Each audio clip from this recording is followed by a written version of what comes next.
First round of OTAs is officially over. And Broncos fans, you know what that means. Winners and losers segment. What's going on, Broncos fans? Welcome into the Broncos Breakdown by Chat Sports. My name is Moose, and on today's episode, breaking down the winners and losers from round one of OTAs. Now, if you are ready for Broncos football and you haven't already subscribed, make sure you hit that free big red sub button. And also, if you're in the downtown Denver area, make sure you come at the best bar in downtown Denver so that maybe you and I could share a beer when I'm there at the end of June.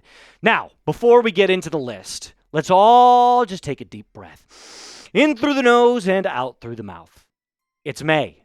There are no real losers. It's for the sake of the bit. And remember, there were some players that definitely stood out and some that definitely didn't. There is no certificate of participation for guys who just show up at OTAs. You've got to show up and you've got to show out. And there were some that definitely did and some that definitely did not. Our first winner is quarterback Bo Nix. Now, this one is clearly obvious. It kind of goes without saying. Bo definitely was on full display yesterday, not only at the podium, but on the field as well. In fact, at the podium, he was asked about the biggest difference from year one, his rookie season, to now year two. He said, I feel like I'm a lot further along, just spitting out play calls left and right. It's a lot easier with my processing. Being around Vance Joseph for a year and understanding the defense that I'm going up against, which, by the way, is one of the best in the NFL, is one of the things that he values for sure.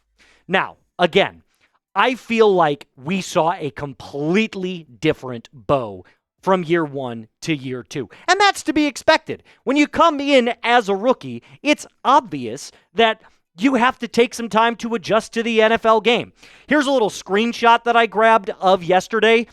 First thing I noticed is look how everybody's just dialed into his throwing motion. His mechanics were great.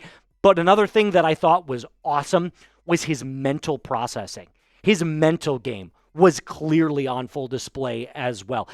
As a leader, as somebody who understands the routes, he went up to Courtland Sutton on what looked to be an in route, and he came up and started working him through the route and exactly where he wanted Courtland to break.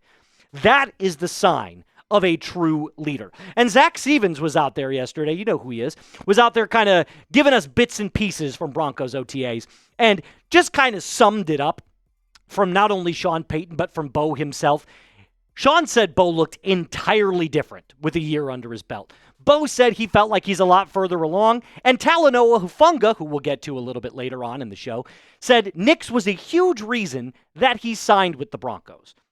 Check, check, check.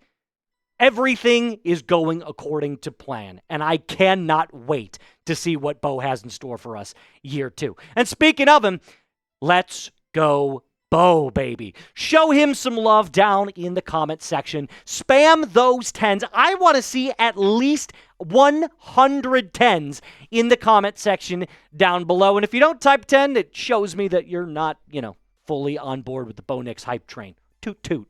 All right, here we go. First loser. I hate saying loser, too.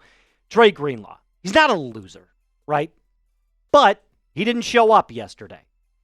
That's kind of indicative of if you're going to fall into the loser category, this would probably be the number one reason why. So he didn't show up at OTAs. And, by the way, I thought it should also be noted, another linebacker for the Broncos, Alex Singleton, did not participate in team drills. He was there yesterday participating in individual drills, but he didn't take place in the team drills. Now, all the reports are clearly indicating that Singleton looks back to his normal self, which is a great thing. But he's still rehabbing. He's still trying to make sure that he can take it one step at a time. You don't come off of an ACL injury and immediately go 100% full speed into OTAs. Just build yourself back in. It's the baby steps. But everybody who was out there said that he looked great. He looked, smiles. He was laughing around, joking around with all the guys, and it just seemed like he was back to his old self. Back to Greenlaw for a second. It is hard to gauge players when you can't watch them play, right? That seems to be a real reason why I have him as my first loser. If I didn't get to see you at all during OTAs, how am I supposed to know what your current state is in terms of your athletic prowess?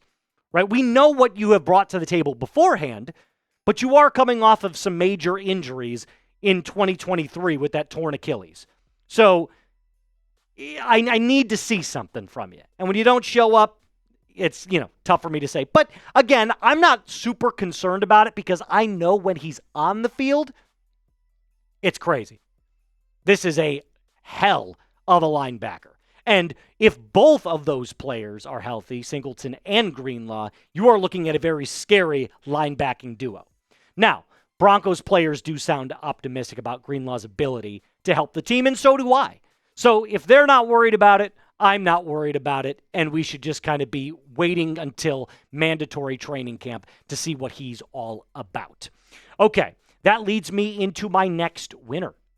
Defensive coordinator, Vance Joseph. And this one felt like almost kind of like an homage to Vance Joseph. This felt like high praise, where Talanoa Havunga was asked about his first impression of this Vance Joseph defense, and he just said one word: aggressive. And for a player who craves physical violence like Talanoa Havunga does, that is high, high praise. Now, just a little bit more about Havunga himself. Signed a 3-year deal in March in free agency, $15 million a year, which, again, it's kind of high for a safety, but again, you're getting that very physical player. He did miss 17 games over the past 2 seasons, but again, the Broncos clearly don't have a huge concern about Greenlaw and Hafunga's injuries. I mean, otherwise you wouldn't have signed him, right? And the career numbers they just blow you away. Those 2022 numbers in and of itself, I mean, he's just everywhere, right? And doesn't he kind of remind you of another player, maybe back when you were a little bit younger, played for the Steelers, Troy Polamalu, who, by the way, Havunga kind of models his game after, both very violent players. And that's exactly what he had to say about how much he loved the game of football. It's free violence. That sent a shiver up my spine when I first listened to it. He's cool, he's calm, he's collected, he's incredibly intelligent, and I'm super glad to have him as my safety. Again, the next loser, if you want to call him that, Caleb Lohner. And this was not so much about what he did or did not do off the field or on the field, but there was only one quote about Caleb Lohner that I could find, at least. This was from DNVR when they asked about, how did Caleb Lohner look? They said, and I quote, Lohner's really tall. Well, yeah, we knew that. So how about a little something else? Can we get a little bit more on him? But that was it. And yep, like they said, he's super tall. 6'7", college basketball player. Only played, one real season of college football. He's got a lot to learn. He's got a lot of game to develop. So, again, if the only thing that I'm hearing about you is that you're 6'7", that doesn't necessarily translate to me, at least, that everything you were putting on the field was, top tier. And another reason why I feel like you could maybe shift Lohner into the loser category is because there was a lot of high praise for Evan Ingram. In fact, they were gushing, media members gushing over Ingram's performance at OTAs. The first pass that Nix completed was to Evan Ingram. Now, he's one of those players that fits that slot tight end. He's not going to do much for you in terms of blocking. And the numbers show that. In 2023, Evan Ingram was a beast. 114 receptions. Now, again, he's not going to take the top off you, which is why he had less than 1,000 yards. So he's more of a receptions tight end and someone that can just make his damage and presence felt over the middle of the field. Back to Lohner for a second. He's clearly the most raw prospect. So you got to give it time. And if that means that Lohner ends up making the practice squad or, God forbid, gets cuts, if he's not ready for it, so be it. It's just a 7th-round pick. But you got to love the physical traits. Just be patient with him. Give him time. and trust that Sean Payton can develop a player like Lohner when we've clearly seen he's done it before with a guy like Jimmy Graham. Now, before I get to my last winner, and trust me, I think you guys know who it is. We've been gushing over this player the entire offseason. Make sure you use this link right here that I've put in the comments and description of today's video to start shopping with Fanatics today. This Broncos hoodie is really sweet. I would have loved to have seen it in like a black color with maybe some orange sleeves, but still, the navy, bone apple teeth. It looks awesome. 40% off right now. Make sure you use this link, like I said, that I put in the comments and description of today's video. Last winner, RJ Harvey. Again, a player that everybody just seems to be enamored with. And I'm kind of on the hype train as well.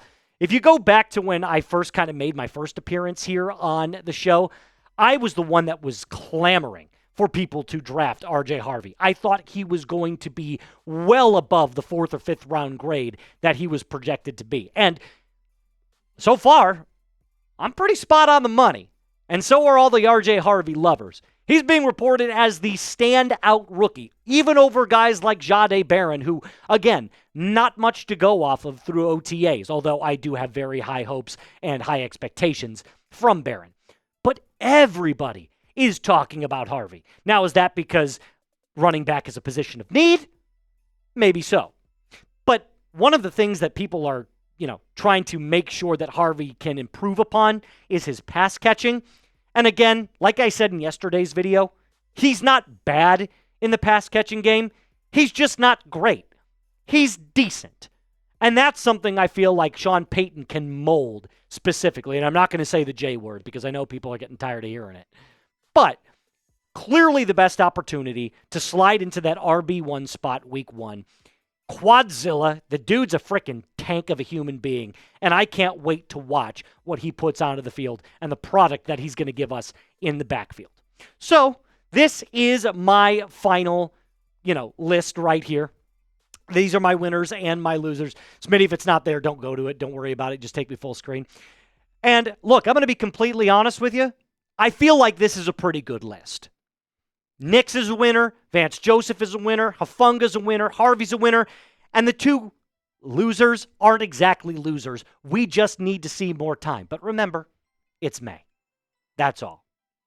Make sure that you give me a follow on my new Instagram and X pages, both with the same handle at Moose_NFL. Make sure to subscribe to the channel, like this video, and comment in the section below about your favorite bar in the Denver area. Until next time, my name is Moose. Be cool.